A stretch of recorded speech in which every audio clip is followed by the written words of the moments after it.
okay, I'm going to go forward. I can't get out of this. I'm going to go forward. I'm not going to quit. So I'm going to go forward, bring it on. And I think if there's anything that you learn, it's to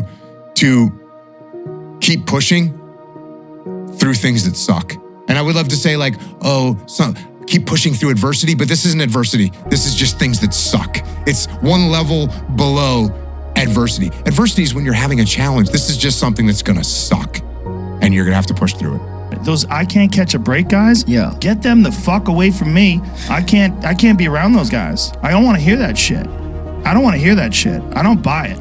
Because everybody has bad breaks. I've had a shit ton of bad breaks. But you know what I did? I stayed up. And I thought through it. And I figured out what the fuck I did wrong. And then I went back. It's like I fucked up everything I've ever done 100 times. There's no other way to do it. And I've had a bunch of shitty breaks. Everybody has. But you got to realize when you have those shitty breaks what that is. It's an opportunity for you to reassess, reboot, get better, figure out another way, find another way through. It's just little challenges. And the people that look at those challenges and go, why do I always have these challenges? They're cancer. Those people are dangerous to be around. They will rob you of your enthusiasm. They don't give you any fuel. They're the opposite of fuel. Like the fuel people, they're the people that are kicking ass. The people that are out there just fucking hustling, always getting things done. That you're gonna have to fucking suffer, man. This fucking 0.25, man, you're gonna have to fucking suffer to go from this fat, insecure motherfucker to one of the best guys on the planet Earth. This journey is gonna take something that is gonna be incomprehensible to most people. I always tell people that about working out, like, fuck your motivation. Fuck your motivation. You need discipline. Because motivation's not there every day. I'm missing motivation most days. Wow, Some really? days, sometimes I got motivation. Sometimes I'm like, fuck yeah, today I felt good. I can't wait to get to the gym. But a lot of days, like, gotta get to the gym. And then once I get going, then I feel great. And I feel great when it's over. But it's that beginning part that's hard because your body wants to stay comfortable. But it's like, do you want to do this or not? Which is what I think a lot of it boils down to. Do you actually want to do this or not? Do you actually want to do this or not? Because if you actually want to do it, what's going to stop you? Nothing. And if you don't really want to do it, what's going to stop you? Just about anything that comes up. Just about any obstacle that gets in your way becomes an excuse. It becomes a reason. It becomes a rationale for not proceeding down that path. Bro, you got to fucking stop. You got to stop with all this I can't catch a break bullshit. All the time you're complaining, you could be instead hustling. You could be instead chasing your dream. You could be instead figuring out what you're doing wrong, trying to improve certain aspects of your life, getting your shit together, reading a book, meditating, something. Fucking something. But this I can't catch a break shit is not helping anybody, and it pushes everybody away from you.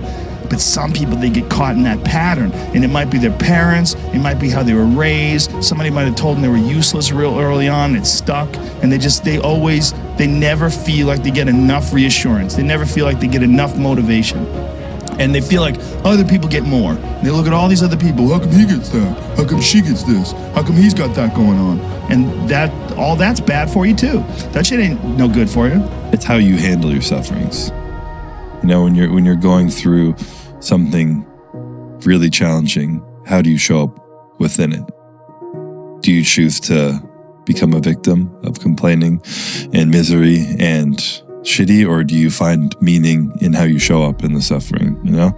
How bad do you want this? If it's as bad as you want to live or breathe or sleep, whatever the hell it may be, I can work with you. But a lot of people, most people don't want it that badly, which is why they always ask the question, man, how did you get to where you are? You know how to do it. You know exactly how to be you or how to be me. You don't want to do it. So I can't make you do it. And nor do I have the time or energy to force you into that place that I know you have to be to do it. The work works on you more than you work on it. And so if you want to be the best in the world at something, you do the work to become the best in the world, and the work works on you. You're going to go through this pain. You're going to go through the suffering. How are you going to choose to show up? Like I was talking about before, there are things out of your control. What's in your control? How can you take that power back into your own hands? And what are you going to take from it? What kind of meaning can you find from taking power out of what you feel powerless in? There's no luck in this game, man. It may be a little bit of luck, but the luck happens after you bust your ass and you put yourself in that lucky situation. luck doesn't happen. You put yourself in that situation where luck might fucking happen. And that's what people don't know. But to get there, luck ain't gonna happen. You have to put yourself in that situation, man. It takes a lot of work. You either die or you adapt. That's it, right? And in the fitness world, you either die, get injured, or adapt, right? And since you're probably not gonna die, you really just need to make sure that you don't get injured. And if you don't get injured and you don't die, you get better. It's so important because everybody just wants to be comfortable. Everybody wants to sit on the couch. I don't want to go outside, it's cold. I don't want to do this, it's hot. Like, you've got to do things that you don't want to do because you show your body that your mind is the boss. Your mind is telling your body what to do, and then you have control. Who at 297, who can't fucking swim that great, who's scared of the fucking water, would have the fucking balls? Who had the balls to fucking man up, quit a job, and go and to put everything on himself? So it's how I started talking to myself and putting myself in a whole different category, and that would fuel me the next day, and I just kept using that as fuel. No one would do this shit. No one would do this shit. You're the baddest motherfucker around. You're the baddest motherfucker ever lived. And I just kept fueling me with the right kind of message that I needed to hear that I was never telling myself. And through time, it became reality to myself. But you know what I discovered? When you're working at your dream, somebody said the harder the battle, the sweeter the victory. Oh, it's sweet to you. It's good to you. Why? See, when it's hard and there's a struggle, see, what you become in the process is more important than the dream. That's far more important. The kind of person you become, the character that you build, the courage that you develop, the faith that you're manifesting. Oh, it's something that you get up in the morning, you look yourself in the mirror, you're a different kind of person. You walk with a different kind of spirit. And people know that you know what life is, that you have embraced life. You knew it was hard, but you did it hard. There is profit in all labor.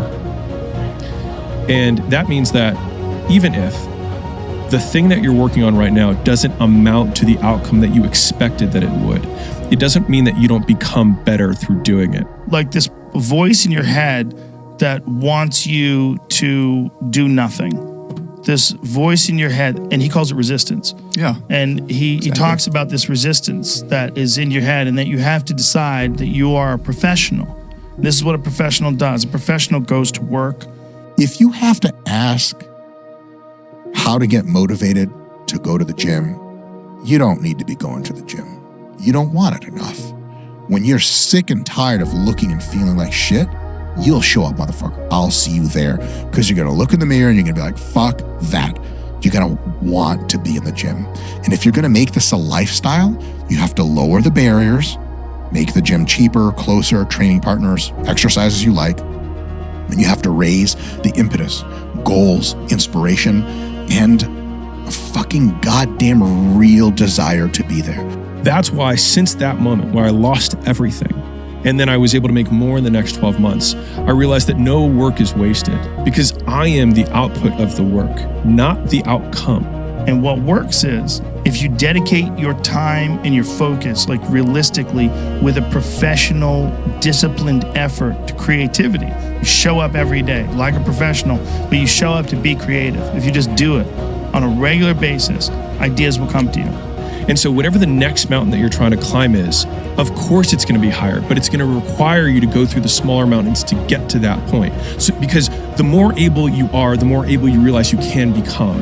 And you will get way bigger outcomes from the things that you have, like the path that led you here, than you think you can. Treat it like it's magic, but treat it like you're a professional and you show up to engage with the magic. So every day, at the same time, you sit down in front of your keyboard and you start working and just put in the work and force yourself to do it. Force it like a muscle, like the same muscle that you develop when you go running every day. And then you get to the point where like 7 days in, you start fucking feeling good running. Right. So you start to feel like you're good at it. You start feeling like you're getting better. Yeah. If you want to make your dream become reality, the people that are running at their dreams know that it's possible that you can live your dream. That it's necessary, that you're relentless, that you have a plan of action, that you are creative. The people that are living their dream of finding winners to attach themselves to.